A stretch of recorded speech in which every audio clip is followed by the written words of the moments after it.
Selamat sejahtera tuan-tuan dan puan-puan yang dikasihi. Mahkamah Persekutuan tolak permohonan simak kes SRC Najib. Hari ini bekas Perdana Menteri Najib Razak akan mengetahui sama ada percubaan keduanya untuk mengetepikan sabitan dan hukuman ke atasnya dalam kes Israsua SRC Internasional bernilai Rm42 juta diterima Mahkamah Persekutuan ataupun tidak.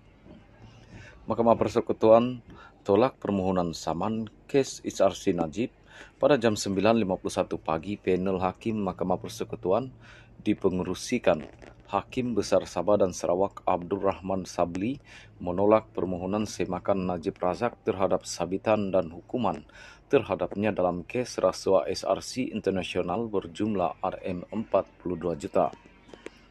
4 hakim membuat keputusan menolak permohonan itu manakala penghakiman menentang oleh Abdul Rahman.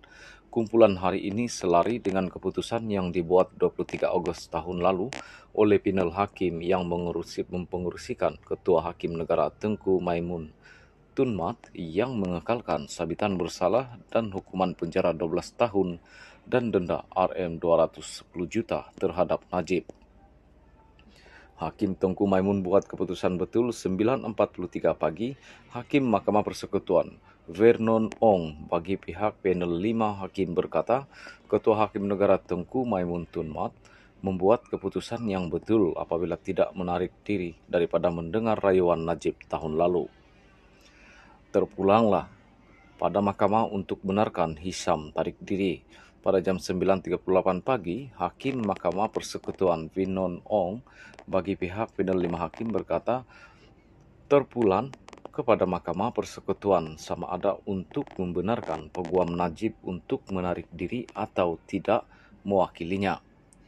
Ong berkata, tiada merit dalam hujah yang mengatakan panel hakim ketika rayuan tersebut telah dikhilaf apabila melarang Hisam Tipotik menarik diri daripada rayuan kes SRC Internasional tahun lalu. Tiada kesilapan mahkamah. Hakim Mahkamah Persekutuan Vernon Ong berkata tiada kesilapan mahkamah ketika pendengaran rayuan Najib Razak dalam kes rasuah SRC Internasional berjumlah Rm42 juta oleh panel hakim tahun lalu. Peguam Najib diberi peluang untuk berhujah. Hakim Mahkamah Persekutuan Vernon Ong berkata, hak Najib untuk mendapat perbicaraan yang adil tidak dinafikan ketika pendengaran rayuan pada tahun lalu. Ong berkata peguam Najib ketika itu enggan membuat penghujaan lisan walaupun dibenarkan berbuat demikian oleh Ketua Hakim Negara Tengku Maimun Tun Mat yang mempengerusikan panel hakim yang akhirnya menolak rayuan tersebut. Ong merujuk peguam Hisam Tipotik yang tidak membuat penghujaan lisan walaupun diminta berbuat demikian ketika pendengaran tahun lalu.